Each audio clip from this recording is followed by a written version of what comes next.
de su gloria y la cruz ilumina nuestros ojos, trae tu luz.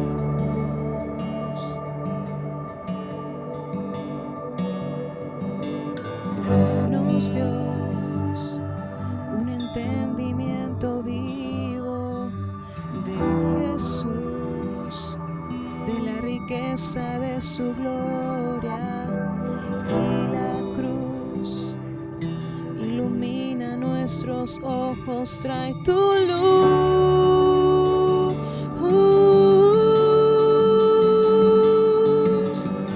Muestra esos ojos hoy brillando como fuego y su rostro como el sol resplandeciendo.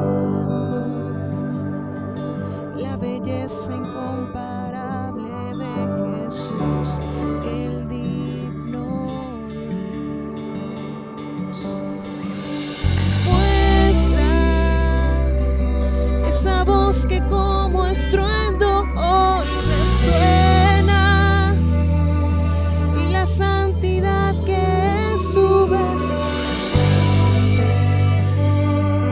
la temible hermosura de Jesús, el digno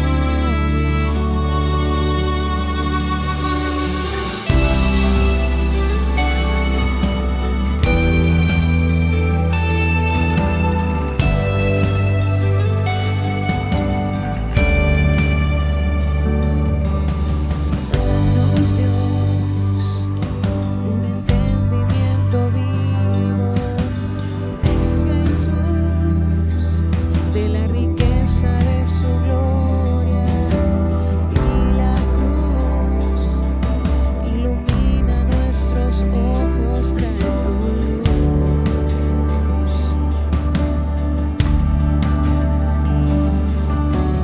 Danos, Dios, un entendimiento vivo de Jesús, de la riqueza de su gloria y la cruz ilumina nuestros ojos, trae tu luz.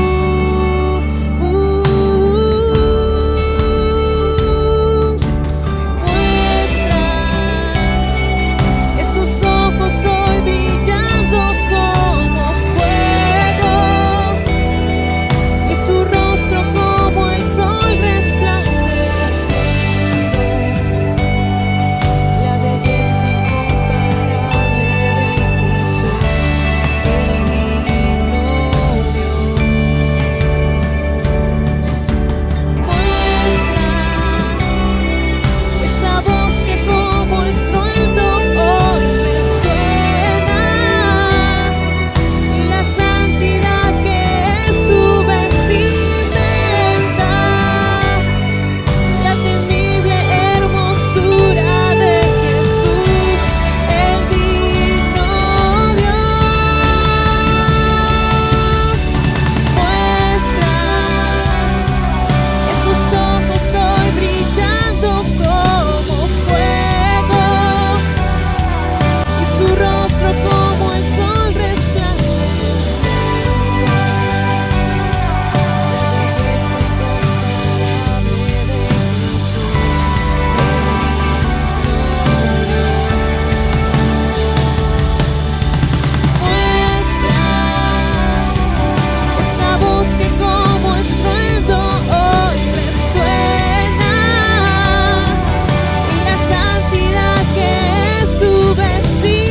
su rostro como el sol resplandeciendo. La temible hermosura de Jesús, el digno Dios. Muestra esa voz que como estruendo hoy resuena, y la santidad que es tu esencia, la temible hermosura de Jesús, el digno Dios.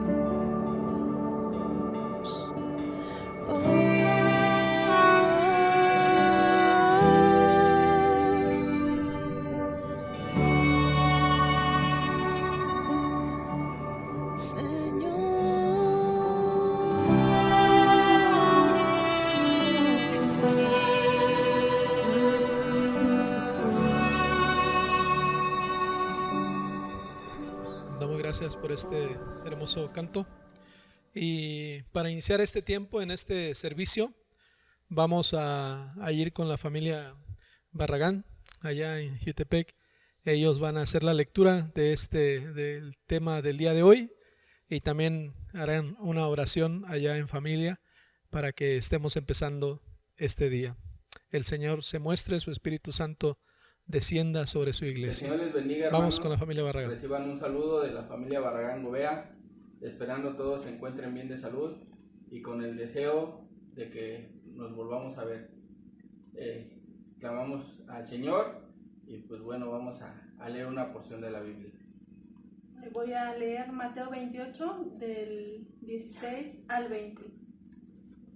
La gran comisión. Pero los 11 discípulos se fueron a Galilea, al monte donde Jesús les había ordenado, y cuando le vieron, le adoraron, pero algunos dudaban.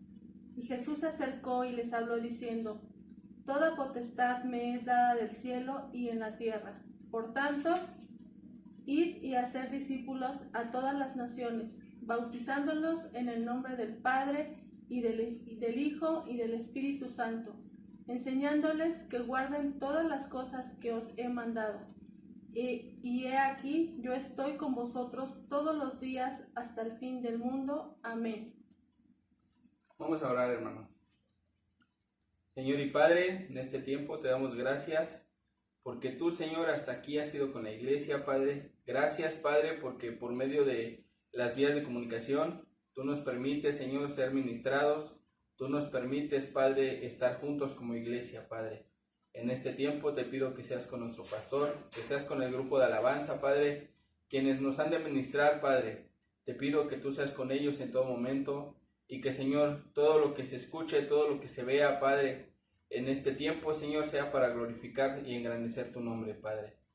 Te agradecemos, Señor, esperando, Señor, que pronto nos volvamos a ver. Pronto, Señor, en una sola voz, Señor, clamemos tu nombre, mi Dios. Te alabamos, te bendecimos, Señor. Y en este tiempo te damos gracias, Padre. En el nombre de tu Hijo amado Jesucristo, Señor, te damos gracias. Amén. Que el Señor les bendiga, mis hermanos. Un saludo. ¿Qué tal, hermanos? Es tiempo de alabar y de glorificar el nombre de nuestro Dios. Amén. Vamos a cantarle, pues Él es digno de recibir la alabanza, la gloria en este día.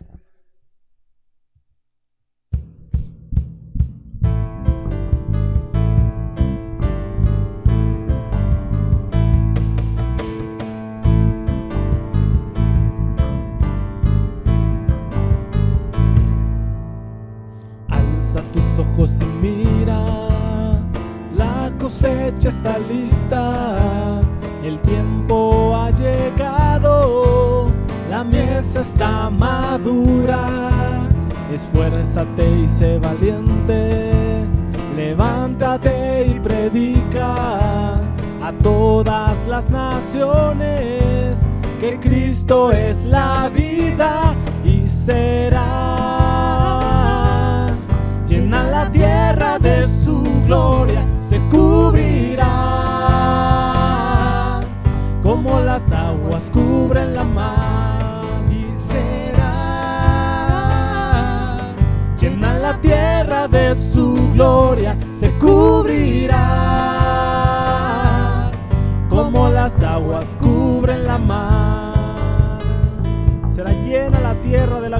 Señor.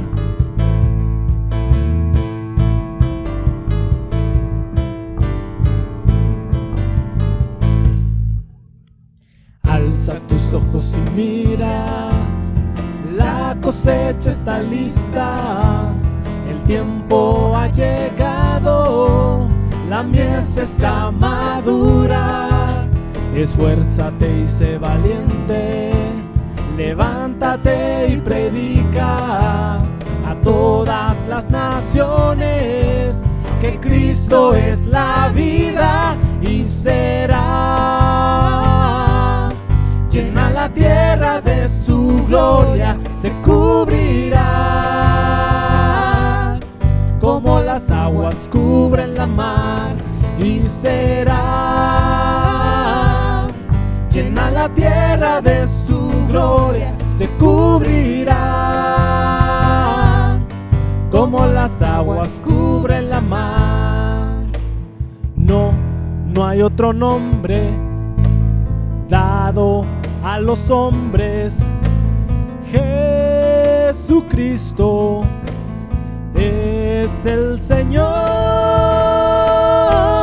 y será. Llena la tierra de su gloria, se cubrirá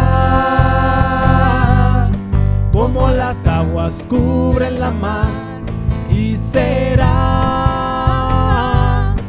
Llena la tierra de su gloria, se cubrirá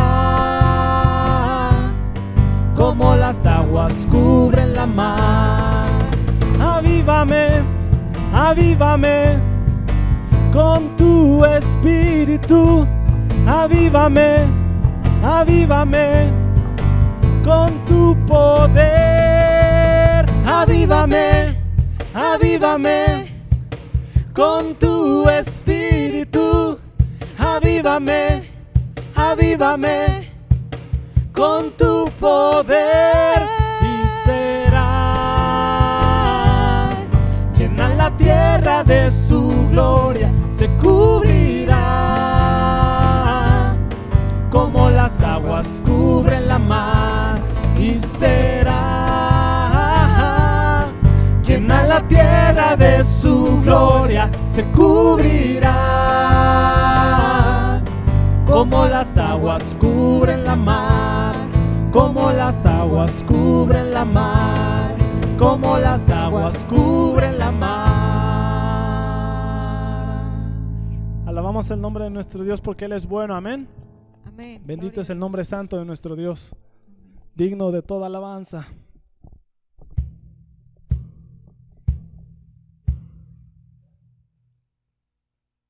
Gracias, Jesús, porque tú eres bueno.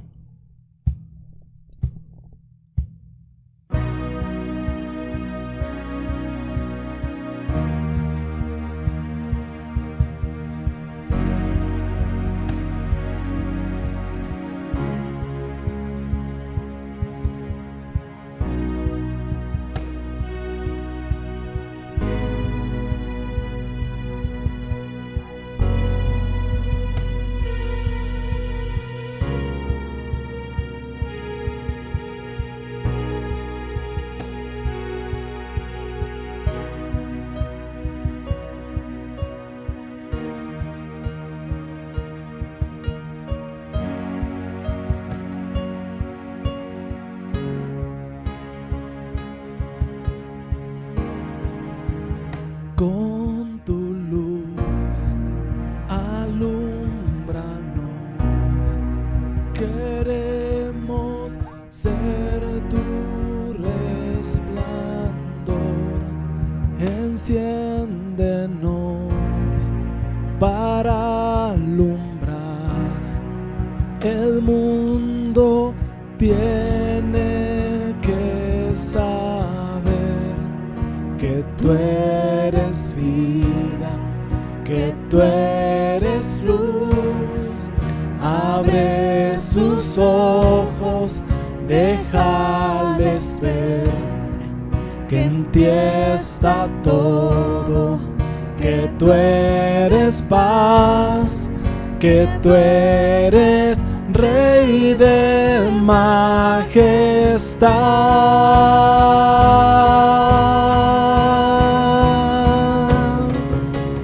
Úsame, te entrego mi vida, mi hoy, mi mañana. Úsame,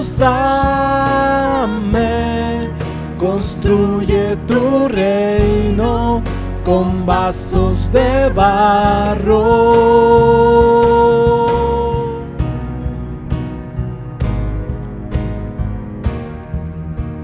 Con tu luz alúmbranos, queremos ser tu resplandor. Enciéndenos para alumbrar. El mundo tiene que saber que tú eres vida, que tú eres luz.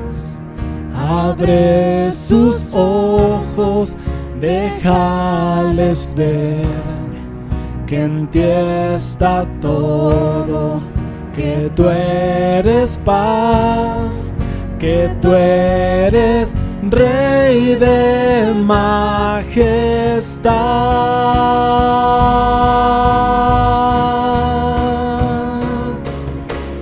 Úsame,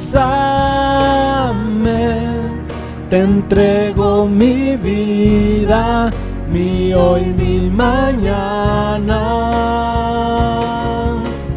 Úsame, construye tu reino con vasos de barro. Úsame, úsame, te entrego mi vida, mi hoy, mi mañana. Úsame, construye tu reino con vasos de barro.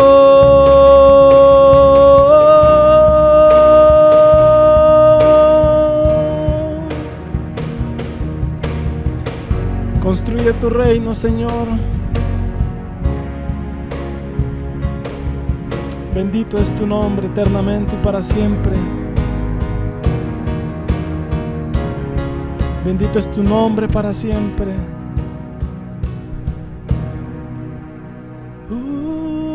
Úsame, te entrego mi vida, mi hoy, mi mañana.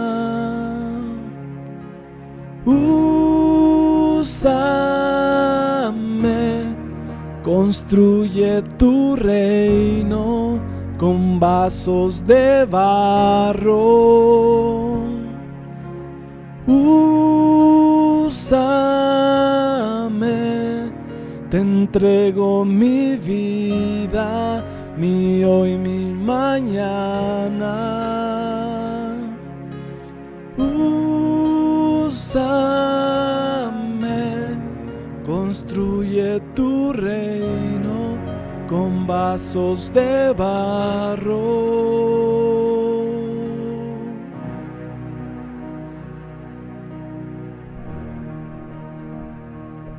Damos gracias a Dios por estos hermosos cantos que hemos escuchado. Que el Señor nos use, que el Señor con su Espíritu Santo nos alumbre, nos guíe, nos dirija a nuestras vidas. Vamos a escuchar el sermón en este tiempo, para este servicio. Y recordemos, ¿verdad? Estamos en la serie Esperando el Pentecostés. Esta es la cuarta entrega de esta serie. Y el sermón se llama El Testamento de Jesús. El Testamento de Jesús.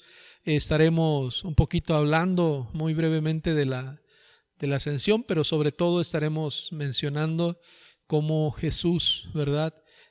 Nos dejó algo. Y le puse el testamento de de Jesús, porque ¿qué es para nosotros un testamento? El testamento para nosotros es recordar esa última voluntad de alguien, es dejar plasmado en un documento lo que desea de algo, ¿verdad?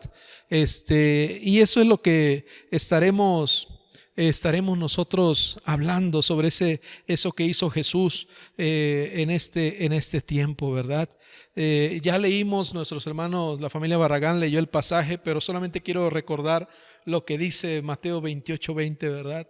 Enseñen a los nuevos discípulos a obedecer los mandatos que les he dado, y tengan por seguro que estoy con ustedes siempre hasta el fin del mundo. Que el Espíritu descienda sobre nosotros y se manifieste para nuestras vidas, y que podamos nosotros discernir lo que el Espíritu Santo tiene para nosotros en este tiempo. Él venga y en silencio a nuestro interior, Él hable a nuestros corazones. El pasaje ahí está, el pasaje lo encontramos, el pasaje es una sección donde nosotros vemos a un Jesús que está hablando, ¿verdad? Pero está yendo, dice el pasaje, el verso 16, los 11 discípulos, ya no hay uno ahí, ¿verdad? Sabemos cuál es el contexto ahí, ¿verdad? Pero dice, se dirigieron a Galilea y se dirigieron al monte que Jesús les había indicado. Vemos ahí cómo Jesús está cumpliendo promesas que había dicho más atrás, ¿verdad? En el capítulo 26, verso 32, dijo Jesús: sin embargo, después de ser levantado de los muertos, iré delante de ustedes a Galilea y allí los veré. Ahí es cuando Jesús había dicho, voy a ir a Galilea. En el capítulo 28, ahora los discípulos obedecieron y fueron a Galilea, y ahí están en ese momento. También nos damos cuenta que este es un pasaje en el que nosotros vemos que no es el primer encuentro que tiene Jesús con sus discípulos. Sin embargo, Mateo no tiene mucho interés en abordar en estos detalles. Solo un capítulo aborda esta parte, su enfoque es otro, lo estaremos viendo un poquito, ¿verdad?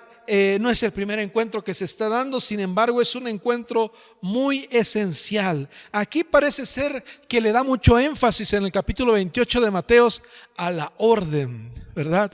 A esa potestad, ese último recordatorio de que Jesús era el Hijo de Dios, y que eso quedara muy claro en sus discípulos y por consecuencia a la iglesia aún hoy en día para cada uno de nosotros. Al final del pasaje, el capítulo 28 nos dice que ese es un mandato en el que no caminaremos solos. No, Jesús, como buen maestro, Él sigue diciéndole: seguiré estando con ustedes siempre. Nosotros vemos en este pasaje, en el pasaje de Mateo 28, la parte final, ¿verdad? Nosotros vemos la última voluntad para la iglesia naciente. Hoy, 2000 años después, seguimos siendo esa iglesia. Y escuchaba yo algo bastante interesante de un pastor en una conferencia que hacían de manera virtual, y que me llamó mucho la atención. Ese reto de cada uno de nosotros que tenemos ahora como iglesia, ¿verdad? Y él hacía una diferencia entre la iglesia y entre la eclesiola. El hermano Freddy Arriola hacía este recordatorio, ¿verdad? Y la eclesiola ahí en la casa, esa iglesia de casa, esa es la que hoy está poniéndose a prueba. Somos verdaderos discípulos de Jesús ahí donde estamos. Somos verdaderos discípulos que sabemos nuestra identidad y estamos siguiendo a nuestro maestro. Bueno, vamos a encontrar una voluntad especial que el Señor Jesucristo dejó para cada uno de nosotros, el testamento de Jesús para su iglesia. Y nosotros vemos que este pasaje, el libro de Mateo, generalmente lo relacionamos como un pasaje que está enfocado hacia los judíos, y sí es cierto, aunque también es importante entender que por el tiempo en el que está siendo escrito, la iglesia ya ha crecido. Alrededor del año 80 es escrito el libro de Mateo, ¿verdad? Y podemos ver a una iglesia que ya creció, a una iglesia que ya pasó por circunstancias muy difíciles. Es un tiempo donde aún el Imperio Romano no le queda bastante claro cuál es la diferencia entre los judíos y entre los denominados cristianos, ¿verdad? Aunque ya estaban, ya era un número bastante grande, ¿verdad? Pero parecía ser que todavía el Imperio Romano quería saber exactamente qué era lo que estaba ocurriendo, de tal manera que cuando viene esta circunstancia tan difícil, y esto era porque los cristianos, los judíos que se habían convertido al cristianismo, seguían yendo a la sinagoga, seguían yendo al templo, pero pasó algo: el templo también había sido derribado ahora. Y ahora, dentro de ese grupo de los fariseos, dentro de ese grupo de los judaizantes, dentro de ese grupo de la iglesia cristiana, con esas enseñanzas judías, quería saber qué es lo que va a suceder ahora. Empezó una lucha, todo esto es anterior a la escritura del libro de Mateo, alrededor del año 62, 63 hasta el 72, donde hubo una falta de identidad dentro de la iglesia cristiana por lo que estaban viviendo, ¿verdad? A partir de esos años 80, cuando ya empieza a escribirse y se entrega el Evangelio de Mateo, parece ser que hay una lucha por saber quién es el dueño de las posesiones de esas enseñanzas del Antiguo Testamento, ¿verdad? Los cristianos, los judíos, empieza un debate muy muy fuerte, un agravio, empiezan a hacer a tener unas diferencias tan fuertes que los lleva a circunstancias muy duras entre estos dos grupos, y se escribe el libro de Mateo. Por lo tanto, el libro de Mateo, si bien es cierto, tiene un enfoque que habla sobre las promesas del Antiguo Testamento, las profecías del Antiguo Testamento, para que los judíos la comprendieran. Nos vamos a dar cuenta de algo bastante interesante, ¿verdad? Que la iglesia no estaba compuesta solamente de judíos, pero los judíos habían impuesto sus características de cómo debía ser. Entonces, Mateo viene a ser ese evangelio liberador. Mateo viene a ser ese evangelio que dice: Cristo vino para todos. Cristo vino a hacer una sola iglesia, la cual Pablo lo aclara muy, muy bien después en el libro de Efesios y en todas estas partes, ¿verdad? Pero estas promesas, esta herencia, la iglesia era heredera de esas promesas del Antiguo Testamento. Por supuesto, la iglesia era el verdadero pueblo de Dios, por supuesto, ¿verdad? Y el evangelio busca mostrar también claramente que Jesús es el Mesías prometido. Y lo podemos ver desde Mateo capítulo 1, cómo esa genealogía se va directamente hasta David, y cómo el escritor sagrado del evangelio está hablando para que se cumpliese lo dicho por el profeta,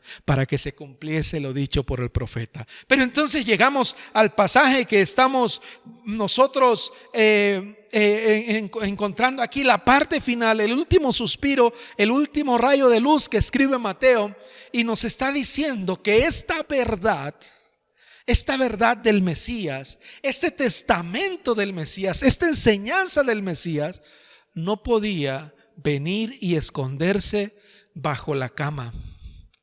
Tenía que ponerse en alto, tenía que ser llevado a las naciones, y tenía que ser proclamado fuera de las paredes que podían encerrar una buena nueva que Jesucristo había dejado. Entonces podemos ver en el capítulo 28, verso 16, quiero tomar en cuenta ahí cuando dice: salieron hacia Galilea y se dirigieron al monte que Jesús le había indicado. Y voy a hacer anotaciones ahí en dos partes. Salieron a Galilea y se dirigieron al monte. Mateo 4:12 dice: cuando Jesús oyó que habían arrestado a Juan, salió de Judea y regresó a Galilea. Para Mateo es bien importante Galilea. Así como Lucas, cuando veíamos hace un año, ¿verdad? En ese tiempo de la Semana Santa, el año anterior, hablábamos como Lucas era bien importante, que él va diciendo, y Jesús se dirigía hacia Jerusalén, y él iba dirigiendo hacia Jerusalén. La promesa tenía que cumplirse, la palabra tenía que llevarse a cabo. Y es más, cuando nosotros vemos el mismo escritor en el libro de Hechos, ¿verdad? ¿Dónde iba a empezar la misión de los apóstoles en el enfoque de Lucas? En Jerusalén, en Judea, en Jerusalén. Pero para Mateo es importante Galilea. Galilea, una región de gente con muchas necesidades. Galilea era una región que era una zona pesquera muy importante, pero también era una zona de muchos montes. Y por eso cuando él hace esta referencia de dos lugares, los discípulos vayan a Galilea, pero que se dirijan al monte de Jesús. Eso es una referencia muy importante, ¿verdad? Que tenemos que tomar en cuenta aquí. Para Lucas es importante el anuncio de las buenas noticias desde Jerusalén, ¿verdad?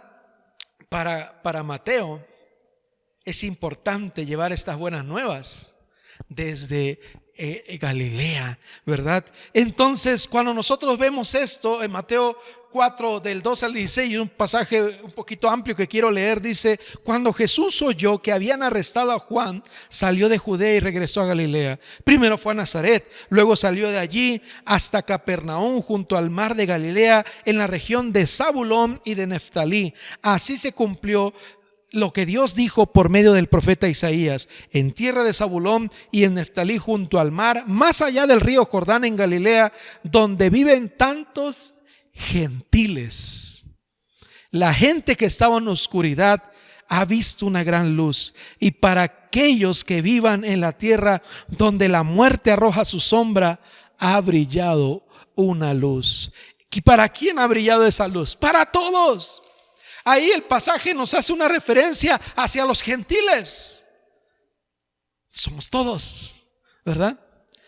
Hace una referencia a todos, pero hace una referencia también a una oscuridad que era la que dominaba.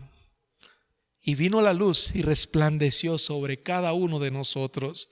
Es importante ese monte, ¿verdad? Hacia donde están rememorando. No voy a decir que esto es lo que dice el pasaje, pero nos lleva a recordar como aquel monte Horeb, ¿verdad? Donde fueron recibidas las tablas. O el monte Sinaí, que es el mismo, ¿verdad? Donde Elías tuvo ese encuentro con el Señor mediante aquel silbo apacible. Pero también tenemos que recordar que fue en el monte de la transfiguración donde ahí Moisés y Elías aparecieron, que nos recordaba la ley y los profetas manifestándose en la persona de Jesucristo, y nos recordaba: Él es el Mesías prometido. Mateo 28, 17. Quiero tomar esa parte donde dice: algunos de ellos dudaban y decían, salieron de Galilea, como Jesús había dicho, y fueron al monte como Jesús le había dicho. Pero algunos dudaban. Lo vieron a Jesús, lo adoraron a Jesús, pero algunos dudaban de lo que estaba ocurriendo ahí. Los evangelistas insisten, ¿verdad?, en esa incredulidad. Eso que podemos ver en todo el Antiguo Testamento, pero lo podemos seguir viendo en la humanidad hoy en día, la incredulidad de este mundo. Viendo el poder de Dios, viendo la manifestación de Dios, mucha gente no cree que Dios se manifiesta. Y ellos hacen referencia, o Mateo está haciendo esa referencia muy clara hacia cómo están viendo a Jesús resucitado, cómo lo están adorando algunos otros, pero cómo algunos otros dicen: yo creo que quién sabe, yo creo que no sé si esto sea real.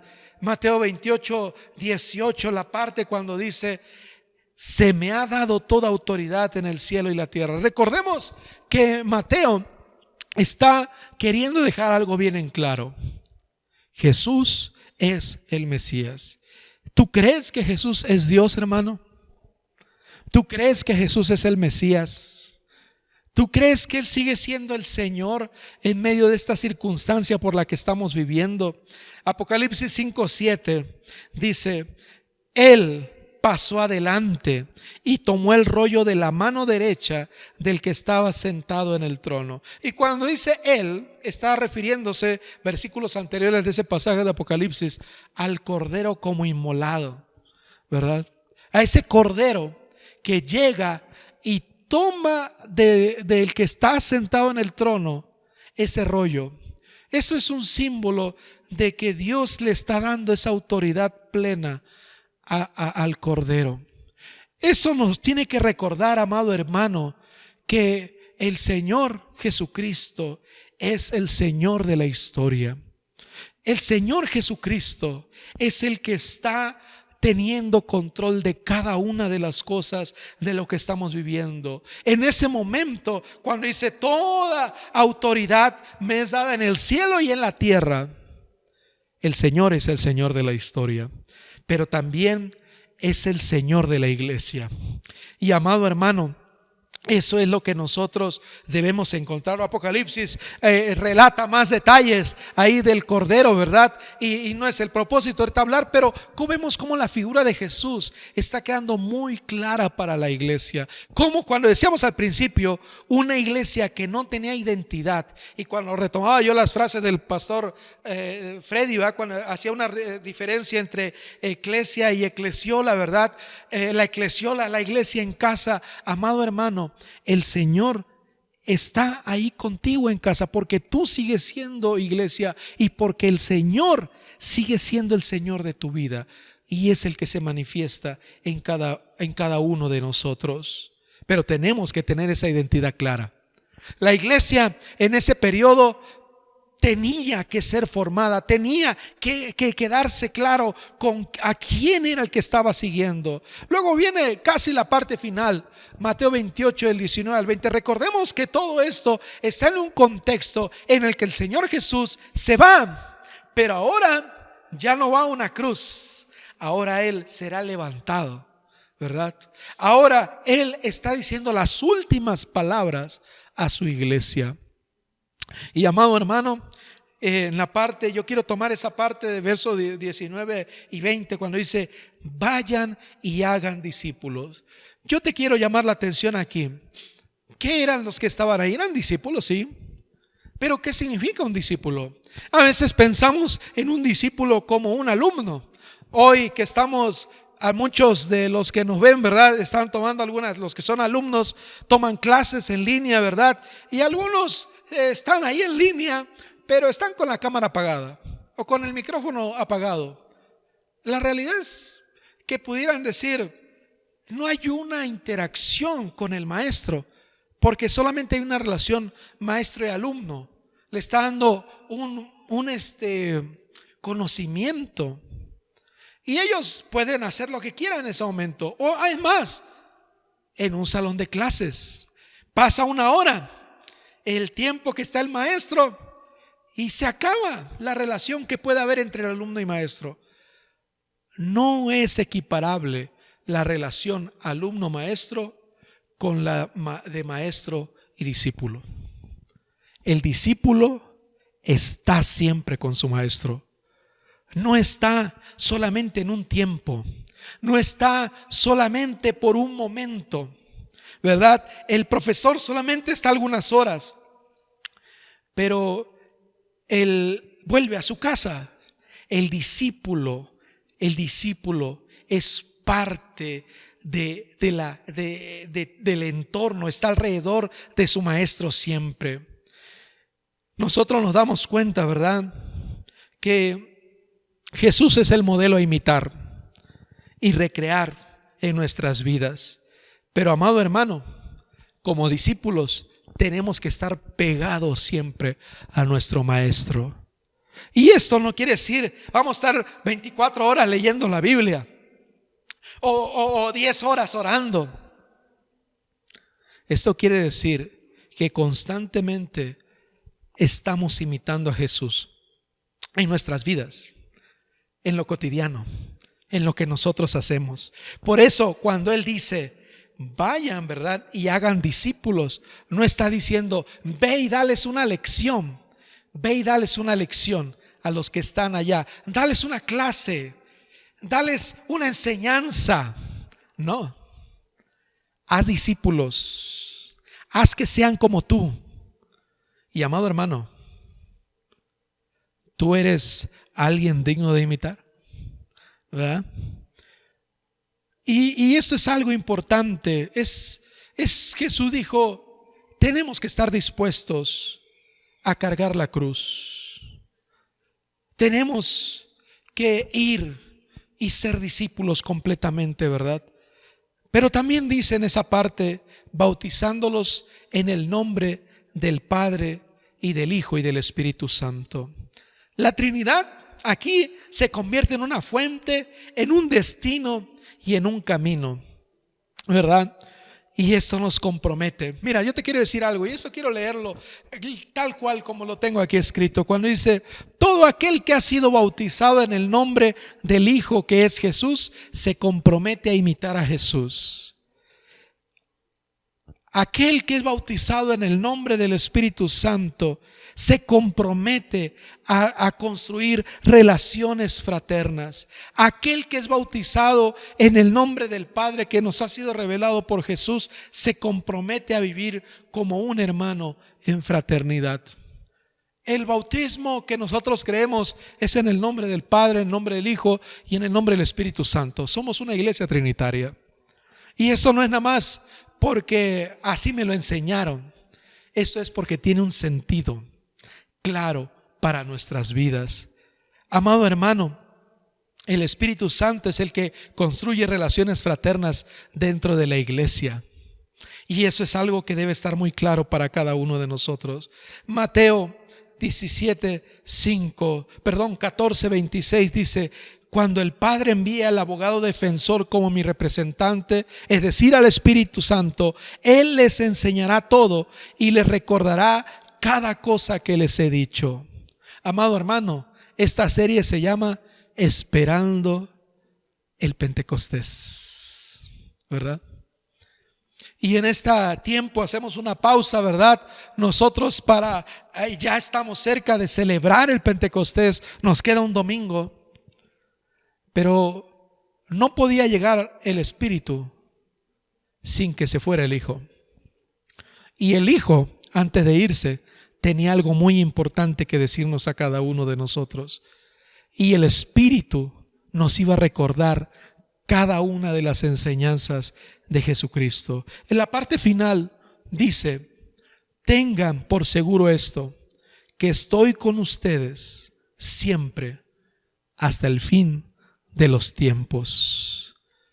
Esto es un pasaje bastante interesante que nosotros tenemos que recordar. Esto, a veces nosotros decimos esta parte como, oh, sí, el Señor estará con nosotros todos los días hasta el fin del mundo, y todos decimos amén. Me encanta esa promesa, pero ¿sabes para quién es esa promesa? Para sus discípulos. Ese testamento el Señor Jesús lo está dejando para sus discípulos. Y es que, ¿cómo no hemos de creer que Él estaría con nosotros todos los días hasta el fin del mundo? ¿Recuerdas cómo dice Mateo 1:23, ¿verdad? Que Jesús es el Emmanuel, Dios con nosotros. Jesús está con nosotros. Jesús no nos abandona. Y esa es la misión para la iglesia en este día. Amado hermano, el testamento de Jesús no era solamente una serie de reglas que íbamos nosotros a continuar o a hacer. El testamento de Jesús nos está poniendo aquí una enseñanza muy clara para cada uno de los discípulos. Discípulos de 24 horas, 7 días a la semana.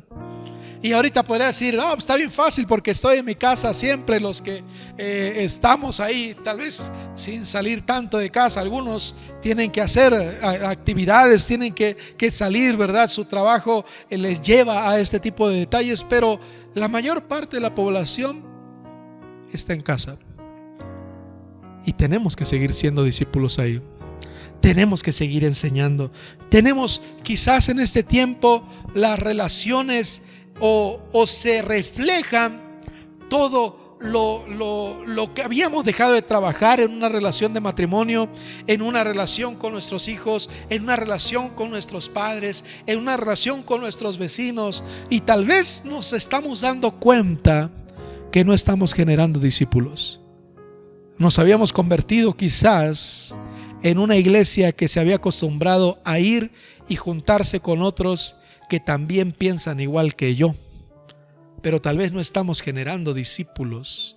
Y el testamento de Jesús hoy nos recuerda que tenemos que generar discípulos. Discípulos con nuestros hijos, discípulos con nuestra esposa, discípulos con nuestro esposo, discípulos con nuestros padres, discípulos con nuestros vecinos. Que ellos vean las buenas nuevas en mi vida. Y yo puedo decir, ¿y cómo puedo hacer esto? No soy capaz, no estoy preparado. El Señor nos capacita, pero además de eso no nos manda solo. Él le dice a sus discípulos: estoy contigo hasta que regrese. Hasta que regrese, ahí estaré contigo. Te daré luz, te mostraré por el camino que debes andar. Bendito Padre, gracias por tu palabra. Gracias, estamos como iglesia cerca de celebrar el Pentecostés. Pero Señor, que no sea solamente como algo más. En esta ocasión lo celebraremos cada uno en nuestras casas. Señor, que el Espíritu Santo descienda en los hogares, que hayan hogares ardiendo porque la presencia del Espíritu Santo esté ahí. Que estén prestos sabiendo el Espíritu Santo vendrá. Esa última enseñanza de Jesús antes ya de irse, ahora ya no iba a estar físicamente con su iglesia, ahora Él ya se iba. Y amado hermano, Él envió a su Espíritu. Que estemos listos, enseñados con tu palabra preciosa. Y Señor, seamos iglesia, seamos discípulos, seamos tu reflejo en donde estamos. Así sea, te lo pedimos en el nombre de Jesús. Amén, amén. Amado hermano, la próxima semana estaremos concluyendo esta serie, esperando el Pentecostés. Ahora diremos: el Espíritu Santo ha llegado. Y como yo te he dicho, no es que vaya a venir, estamos recordando, ¿verdad? Y yo te invito a que tú prepares algo maravilloso en tu hogar. Te invito que valga la redundancia, que invites a alguien si tienes la oportunidad. Tal vez a veces no están todos en tu familia. Te invito que le animes a estar ahí contigo, que te acompañe y que pueda estar contigo esperando ese tiempo maravilloso. Que sean tiempos maravillosos cuando celebremos el Pentecostés en nuestros hogares y el Espíritu Santo se manifieste maravillosamente. Los dejo con algunos saludos de algunos hermanos que quieren dejarles aquí al final de este servicio. Dios te bendiga, amado hermano. El Señor te guarde. El Señor te bendiga. Hasta luego. Buenos días, hermanos. Dios les bendiga. Deseándoles que se encuentren muy bien y pidiendo a Dios nuestro Señor que ya pronto nos volvamos a encontrar en nuestra iglesia. Los extrañamos bastante. Sí, hermanos, buenos días. Un saludo caluroso, dándole gracias a Dios porque nos tiene aún sanos y pensando que Dios quiere que nuestra fe crezca y la está poniendo a prueba de fuego. Les damos gracias a Dios y le pedimos de su protección. Amén. Dios les bendiga, hermanos. Dios les bendiga. Hola, hermanos, ¿qué tal? Reciban bendiciones desde casa. Saludos a todos. Dios les bendiga, hermanos. Se les extraña mucho. Primeramente, Dios pronto estaremos de vuelta reunidos en la iglesia para agradecer a Dios por todo lo que ha hecho por nosotros a pesar de estas circunstancias. Hasta aquí nos ha sostenido. Reciban saludos de la familia Pérez Gutiérrez. Saludos. Hola hermanos, les saludamos con mucho cariño. Les animamos a seguir firmes en el Señor. Y tengo esta cita de Filipenses capítulo 4. Me gustan estos dos versículos, se los queremos compartir. Por nada estéis afanosos, sino sean conocidas vuestras peticiones delante de Dios en toda oración y ruego con acción de gracias. Y la paz de Dios, que sobrepasa todo entendimiento, guardará vuestros corazones y vuestros pensamientos en Cristo Jesús. Espero nos veamos pronto.